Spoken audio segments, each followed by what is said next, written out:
The grip on the wheel tightened as the closing laps of the Quaker State 400 wound down. A car ahead wobbled, teetered, and threatened to collect half the field behind it. Bubba Wallace lifted off the throttle in that exact instant, easing his number 23 car away from a wreck that could have ended several nights early. I did the only thing I could do. That was the thought running through his mind.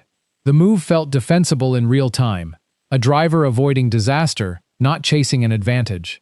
But seconds later, the radio crackled with 4 words no driver wants to hear. Penalty under review.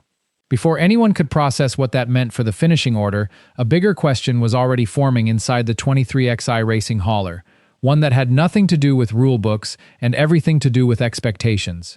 That question centered on Denny Hamlin, a man wearing 2 hats that were about to collide, co-owner and veteran competitor. What happened next didn't just decide where Wallace finished that night. It reopened a conversation nobody inside the garage wanted to say out loud. And if you're chasing every twist in this story before it breaks anywhere else, that's exactly the kind of coverage NASCAR Trackline TV is built around. We're closing in on 500 subscribers, and hitting subscribe helps us keep digging into stories like this one before they blow up everywhere else. The Wallace-Hamlin relationship didn't start with tension.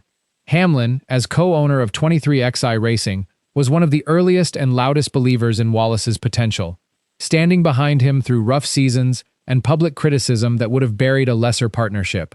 Alongside co-owner Michael Jordan, the two built 23XI from an ambitious startup into one of the fastest-rising organizations in the Cup Series, with Wallace as the face of that rise.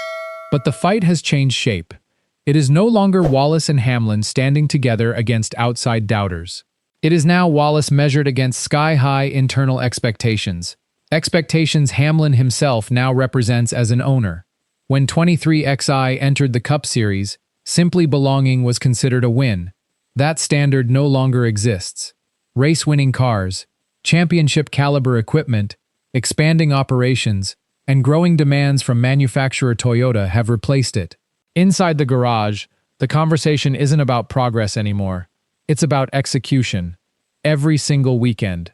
The penalty itself came down to the out-of-bounds rule, which prohibits a driver from advancing position by going below the yellow line during a race. In the closing laps of the Quaker State 400, Wallace crossed the finish line in a strong position, but NASCAR ruled post-race that he had advanced below the yellow line in the process. Wallace didn't stay quiet about it. The rule says advancing your position. I didn't advance my position. I was on the brakes trying to avoid wrecking everybody. I disagree with the penalty, he said. According to the U.S. Sun, Wallace and 23XI met with NASCAR officials after the race, but the ruling stood. NASCAR's own statement confirmed the decision, noting that following post-race review, the number 23 car was penalized for violating the out-of-bounds rule by advancing below the yellow line, resulting in an updated finishing order. Journalist Jordan Bianchi noted that this one would be debated for a while, since the rule reads straightforward on paper, but the closing lap chaos created a scenario where Wallace argued he was avoiding a crash rather than gaining ground. The rule may have been applied correctly. The human moment behind it is what kept the story burning. What happened next mattered more than the penalty itself.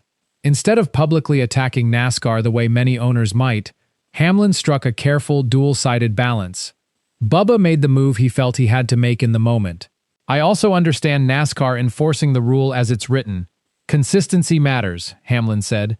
Yahoo Sports framed the response as reflective of Hamlin's unique position, supporting his driver as co-owner while acknowledging, as a veteran competitor, the value of consistent officiating. NASCAR on Fox noted the same balancing act, observing that the debate wasn't slowing down. Reporter Jeff Gluck called it an interesting balance. Hamlin backing his driver as co-owner, while also recognizing NASCAR's need for consistent enforcement as a veteran of the sport. Fans weren't as measured. One fan account argued that Wallace literally lifted off the throttle and questioned how a driver gets penalized for trying to avoid causing a multi-car crash, a reaction that the U.S. Sun highlighted in its coverage. That friction is where the real question took shape. Has Hamlin's leadership style quietly shifted? From the owner who once shielded Wallace from outside criticism, into the owner overseeing a team now expected to win championships every season. Reactions stacked up fast. One fan account framed Hamlin's comments as leadership rather than outrage, noting that defending your driver doesn't always mean attacking the officials. Another argued that championship-level teams are judged by a different standard, and that every mistake at 23XI becomes national news simply because of the combined spotlight surrounding Hamlin, Jordan, and Wallace. A counterview pushed back, insisting Hamlin isn't creating extra pressure. The expectations simply come standard with driving championship-caliber equipment. A sharper take argued that Hamlin's leadership has genuinely changed. Early on, it was about building Wallace's confidence. Now, it's about delivering results every single week. Another voice cut closer to the real story. The bigger question isn't whether Wallace leaves 23XI. It's whether the expectations inside the organization have become nearly impossible for any driver to satisfy. A final pushback reminded fans that there is zero evidence Wallace is leaving, arguing that pressure was being confused with internal conflict. Toyota Racing stayed publicly supportive, expressing pride in the effort from the entire 23XI team and a commitment to keep fighting every weekend. That corporate show of unity only deepened the mystery of why fans remained uneasy. Here's the question the entire story circles back to. If Hamlin still believes Wallace is central to 23XI's future, why do so many fans suddenly feel that every race now carries the weight of a career-defining evaluation? No other organization in the garage operates under this level of constant national attention. Michael Jordan's ownership guarantees headlines. Hamlin's outspoken personality guarantees headlines. Wallace remains one of the most recognizable and discussed drivers in the sport.